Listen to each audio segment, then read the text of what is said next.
Hi, this is Jeff with Crystal Clean. I want to take a moment to talk about post-construction cleaning and the pre-cleaning that happens even to the actual post-construction clean. You know, for the last 4 years, we've really been building our experience with post-construction cleaning, both on the commercial side and the residential side. We're getting very in tune with it.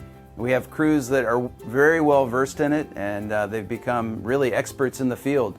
I think from the time we put our proposal together to talk about a rough clean to a final clean and then a true final inspection, leaving a little bit of time to make sure that before anybody moves in, it's completely taken care of.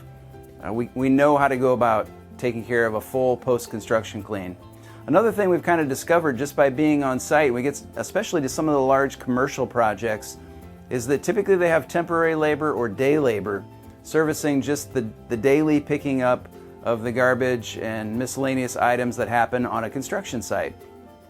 We're able to provide good quality day labor for that construction site that's leading its way into a post-construction clean.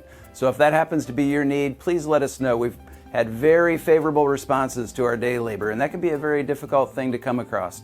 So we're really pleased with it. We'd love to be able to provide more day labor. We're always looking for more post-construction cleaning. It's one of our favorite projects as Southwest Florida continues to grow. Check us out at cleaningnaplesfl.com or cleaningfortmyers.com, or give me a call, 239-936-7700, and ask for Jeff. I would love to talk to you.